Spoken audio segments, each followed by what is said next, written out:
深水埗係一個好型嘅地方，呢個真嘅嚇，即係嗰個傳媒嗰個即係排名，我覺得係可以係再高啲添嘅。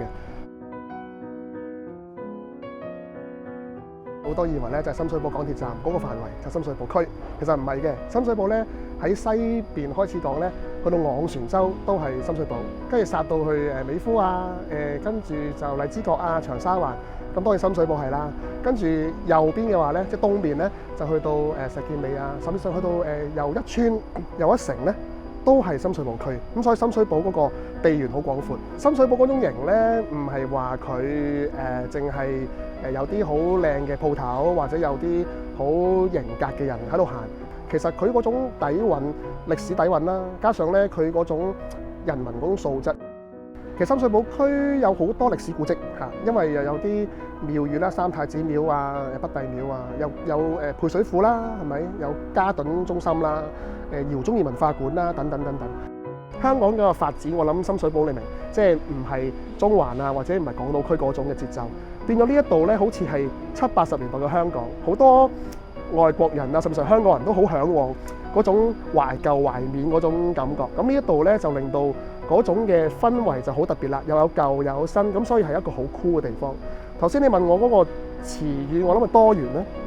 多元化嗰個多元，因為呢度有好多少數族裔啦，呢度又有舊有新啦，呢度亦都有一啲文青咖啡店，但係都有涼茶鋪喎，咁亦都有啲布藝嘅嘢，亦都有啲電子新興嘅嘢。其實呢一個地方好代表到香港，係一個好即係中西多元又古今，係好正嘅地方。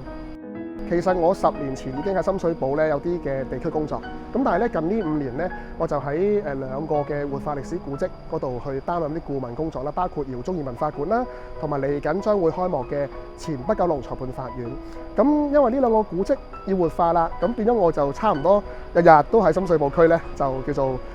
行嚟行去啊，睇下呢度有啲咩嘢嘅嘢好發掘，擺喺翻嗰個嘅古蹟嗰度。因為古蹟唔係淨係佢自己生存，係要同個社區一齊同呼同吸，咁變咗我就好似個記者或者好似一個探索家咁，就去挖掘一啲嘢咯嚇咁。咁所以我諗係因為呢一種嘅心態或者呢一個工作需要啦，令到我就同深水埗嘅關係就好緊密嚇，緊密過我自己住嗰個區添嚇。咁啊，慢慢覺得人情味好濃啦，同埋頭先我都有講話，即係佢好多元啊，好獨特，咁令到我好中意，亦都真係叫做愛上咗呢一區，咁促成我自己覺得啊，我想即係都回饋翻做啲嘢俾呢個區，所以我就寫咗本書啦。可能10年後、20年後嘅朋友，香港人見翻有好多嘢拆咗，有好多嘢重建咗，有好多嘢根本唔存在，有好多老鋪嗰個伯伯已經不在，咁都冇辦法啦。咁但係起碼我都記錄低而家嘅深水埗先咯。呢一個我希望可以用文字或者圖片去有個少少嘅使命。